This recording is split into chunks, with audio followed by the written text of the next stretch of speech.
everyone, Crow back again, and I've recently finished playing all the games included in Indie Heroes Collection 3 for the Evercade, and I'll be doing things a bit differently from how I've recently been doing these videos. Basically, I'm just gonna rank the 13 games in this collection, and then rank the collection as a whole according to my own personal opinion, and that'll be it. So, let's just jump right into things and get started with my least favorite game in the collection, and I'll work my way up to the one I like the most. The second I heard about this game, Chibi Monster Brawl, it made me think of Super Homebrew Wars, a 4-player fighting game from Indie Heroes Collection 1 that I didn't particularly like. I was hoping that this would be better, but after playing it, I'll say that I think I like it even less. You have a choice of characters, but it doesn't really seem to matter when they all behave the same and everyone is the size of a flea. The game revolves around collecting stuff for points, as well as picking up weapons to shoot at other players also for points, and not dying where you'll lose points. The winner of each round is determined by who has the most points in 60 seconds. It really didn't seem like that much fun to me. Now, I did only play this by myself, and that's probably not the best way to play this, but I can't see a group of my friends wanting to play this over many other options we have available. And forget about playing this on a handheld. Not only would you be stuck playing it by yourself, but everything would be so small, I don't know how you'd be able to see anything. I'm giving this a 3 out of 10.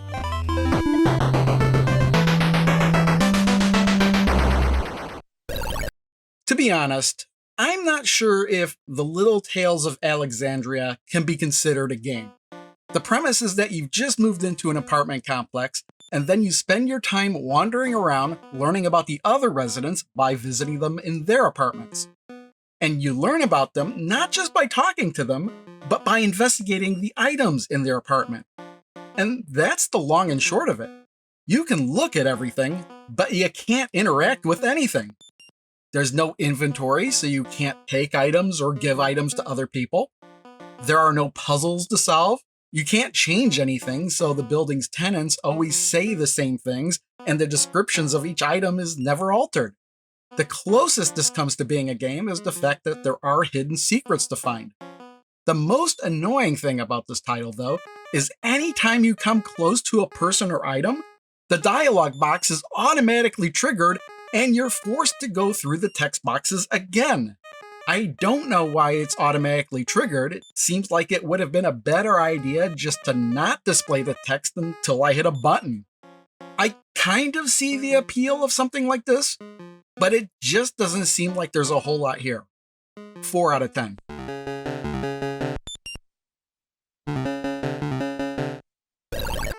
So, Magic and Legend Time Nights. This game was an Evercade Game of the Month title last year, and it was one of the few I actually played. And I completed the game in less than 30 minutes. The plot is that aliens plan to conquer the Earth by going back in time to various points in history to weaken the human race in modern times, making it easier for them to conquer the planet. Magic and Legend are 2 kids that see all this happening and jump in the time portal to stop them. So the gimmick is that every level is a different time period, and Magic and Legend change outfits and weapons in each time period. In order to complete the level, they must kill all the aliens before jumping into the next time portal. Magic has melee weapons and can jump on aliens to kill them, and Legend can fire projectiles. You can swap between either character anytime you want, but you won't want to because Legend is the vastly superior character because he has projectiles. On top of that, the game is extremely easy. Even on the hardest difficulty, it'll give you 5 lives, and it's very hard to accidentally lose a life. The most irritating thing about the game is you might sometimes miss an alien before reaching the portal, and you'll have to backtrack to find it and kill it. But that really isn't too difficult of a chore. It's just kind of annoying. I find this one kind of disappointing. 4 out of 10.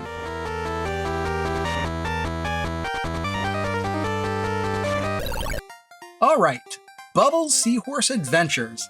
I think this was like a mobile game that was originally created in 2007. So that's kind of where your expectations should be set with this one. This is a wacky game because you play as a seahorse in a platformer. Can you believe it? Your seahorse can blow bubbles and trap enemies inside. You can then use those bubbles as platforms if you want to. Honestly, it's not a bad gimmick. There are mostly fruits and smiley faces to collect for points, for some reason, and a power-up that gives the seahorse a pompadour, the finest hairstyle known to man. That'll let you take a hit without dying. The only real goal of the game is to make it to the end of each level.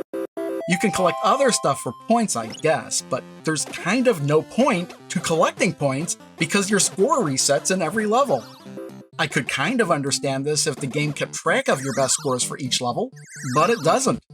You'll just have to keep track of that yourself if you want. It's also worth noting that this is a game that plays natively on the Evercade, so save states are not available for this game. You know, I was gonna give this a 4 out of 10, but I feel like this one is on a slightly higher level than the previous games, so 5 out of 10 it is.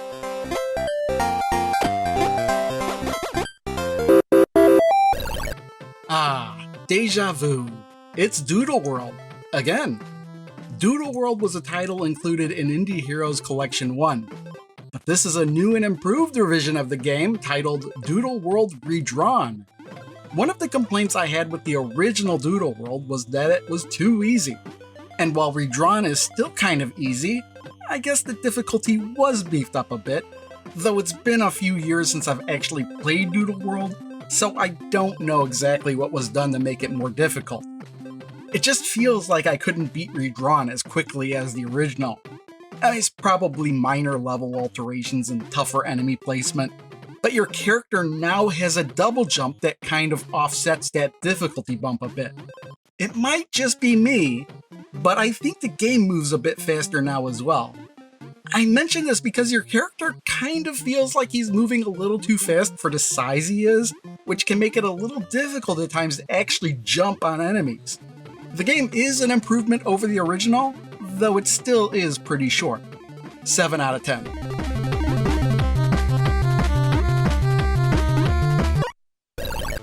Hey, remember that weird Kubo 3 game from Indie Heroes Collection 3? It really wasn't the best game, but there was something about it that I kind of liked. Well, Skate Cat is from 2023 and is from the same developer, and the design of the graphics really remind me of Kubo, but done better. The game itself is better as well. The plot is simple. Monsters have invaded our world and are destroying everything, and someone has to stop them. And that someone, of course, is Skate Cat. He skates, he jumps, he kickflips, well, I guess that's all he really does. Actually, at first Skate Cat can't really do anything against the monsters, but eventually he'll be able to jump on them to eliminate them, and later on, tougher monsters can be destroyed by doing a kickflip on them. The thing that's kind of awkward is that the jump and kickflip are on 2 separate buttons, and I feel like it would have been more natural if hitting jump in midair would have done the kickflip. Also, some of the gaps in the levels feel a bit too far apart, and you'll fall in many pits unless you jump at the last possible moment. The game is short, but I like it nonetheless. 7 out of 10.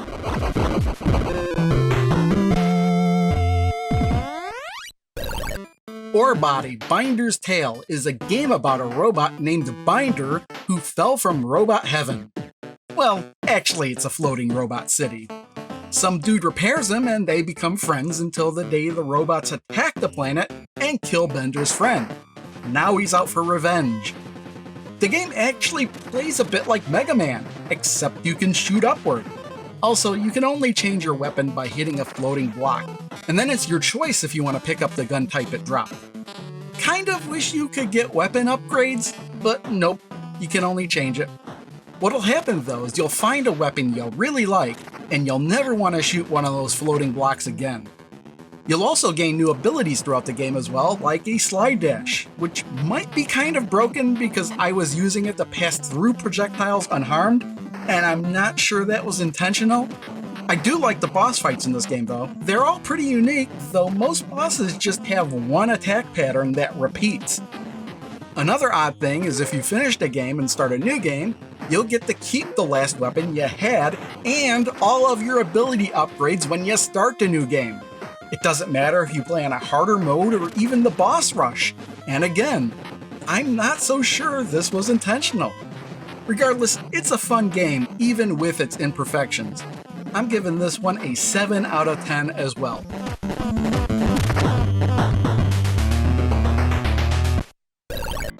Deja vu again. Alien Cat 2 again. We saw Alien Cat 2 on Indie Heroes Collection 1, and here it is again. Except now it's enhanced. So what does that mean? Well, it means 10 extra levels. That's right, it's the same exact game, except now it's running on the SNES instead of the Genesis. And there's 10 more levels. For a refresher, this is a puzzle game where you control multiple copies of the same cat simultaneously. You'll need to collect all the items in the level for the exit to appear, and then you'll need to get all the cats to the exit, all while avoiding all the things that will kill the cats, because you'll lose and have to replay the level if a cat dies. I liked the original game, but I complained that it was a bit too easy and I completed the game kind of quickly. The extra levels in this enhanced version are all much more difficult, so I actually appreciated that. They took me almost as much time to complete as the first 30 levels, even though it's only 10 levels. It beefs up the playtime substantially. I'm giving this an 8 out of 10.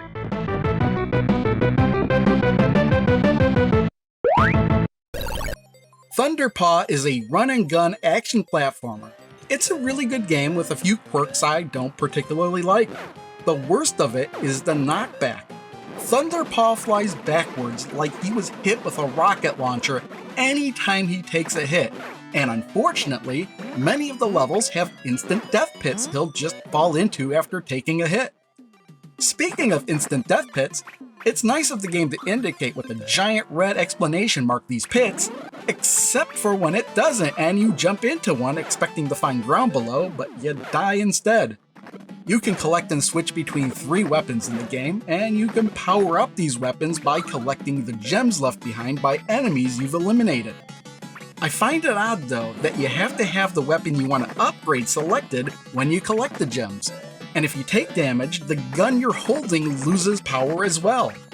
Well, I guess they had to have some reason for you to collect gems later in the game. Regardless though, it's a fine game and I'm just nitpicking here. But if you do play this game, don't bother playing on anything other than the hard difficulty, because the game locks you out of the final levels of the game and the ending as well if you play on easy or normal, which kind of irritates me because I usually will play a game on its default setting. And does it sound normal to you not to be able to play all the game's levels and not see any sort of game ending? Also, the hard mode doesn't seem to be any harder than the normal mode, so I don't get it. Anyway, I found this one enjoyable to play. 8 out of 10.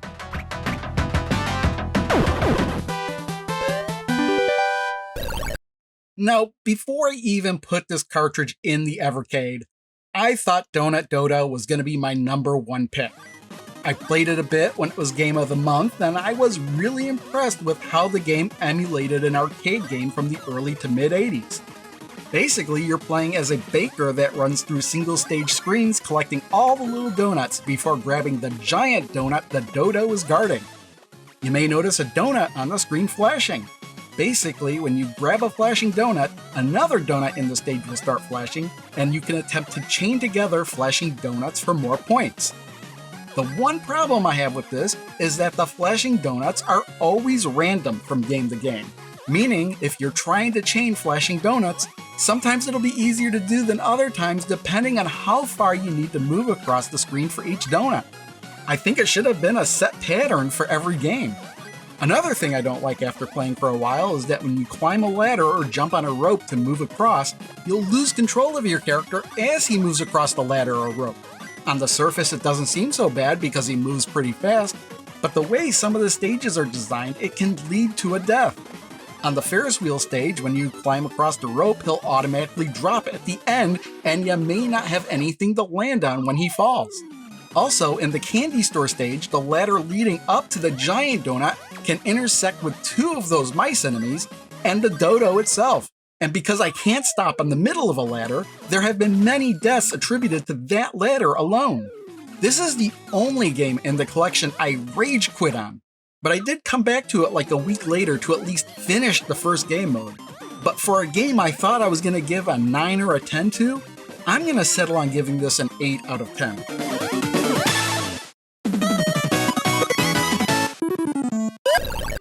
Bone Marrow was a game I really knew nothing about before I started playing it, other than it was a puzzle game. It turns out to be a variant on a puzzle game called 2048, but I feel it's much better than that. Let me see if I could briefly explain this. Your character is on a puzzle board and a new piece will appear every turn. The pieces that appear will be either food, armor, or a weapon, and will always start with the number 2 on it. When you push in a direction, all the pieces on the board will slide in that direction. If 2 of the same items with the same number collide, they will combine into one item with double the value. The game has a night and day cycle, and during the night, all you'll do is slide pieces around trying to combine them. During the day, your character's piece will collect the items he collides with, which will improve health, armor, and attack depending on the strength of the items collected. Also, the day will bring an enemy piece to the board, which your character can fight by colliding with that enemy. Most of the smaller enemies will not affect other pieces on the board, but the bigger ones will actually collect pieces they collide with. So if you're not careful, you may actually make the enemy stronger by accident. And that's the one flaw of the game. The fact that the smaller enemies don't collect pieces, and there can only be one enemy on the board at one time. So you can actually game the system by not fighting the smaller enemies for a while and just collect stuff to make you stronger. Regardless though, I really do like this game, and even though I played through all 4 levels, I do want to go back and play it again. There's a character selection when you start, and I really don't know what the differences are between your 3 choices, but I'll definitely be going back to see if there are. I'm giving this a 9 out of 10.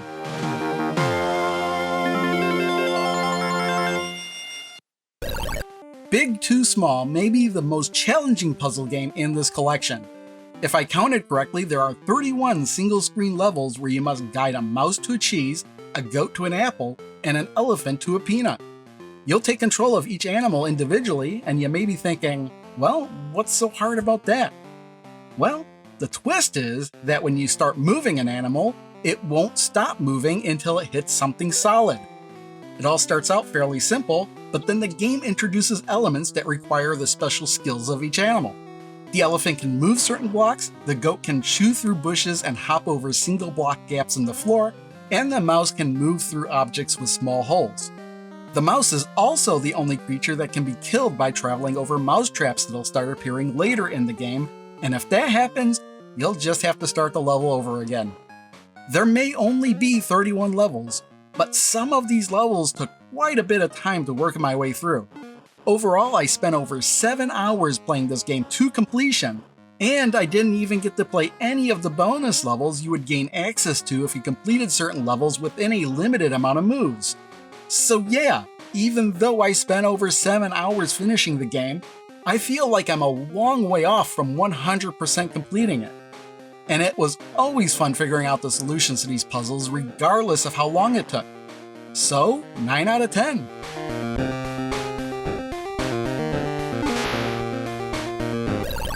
And I've got to give my number 1 spot to Choo Choo Mimic, a game whose name is kind of a parody of Choo Choo Rocket, even though the gameplay is only vaguely similar. The game takes place over 100 single levels where you must guide aimless knights into the mouth of a hungry mimic. You'll do this by placing arrows and other objects on the ground, which will vary from level to level. This is done in what I'd call the planning stage, and when you're finished, you'll start the action and wait to see if you're correct.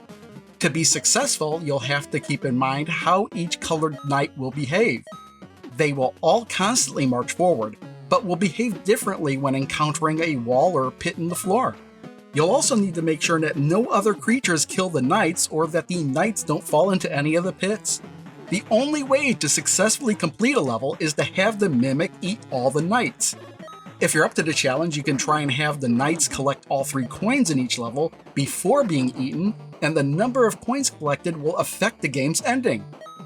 This is another game I spent well over 7 hours playing, and personally, I was never satisfied with anything less than collecting all 3 coins in every level. This game kind of reminded me of another game I played as a kid called The Incredible Machine, where you had to place objects on the screen to create a Rube Goldberg device that would perform a specific task when activated. Not exactly the same premise, but it has all the same gameplay beats. Place objects on the screen, start the action, and if you fail, you just make adjustments until you're successful. I really enjoyed playing every single level of this one, and I enjoyed the cutscenes that would appear every once in a while. I can't give this a 10 out of 10 though, because the interface can be kind of clunky at times, and I feel like it could have been done better. But I can't give this anything less than a 9 out of 10.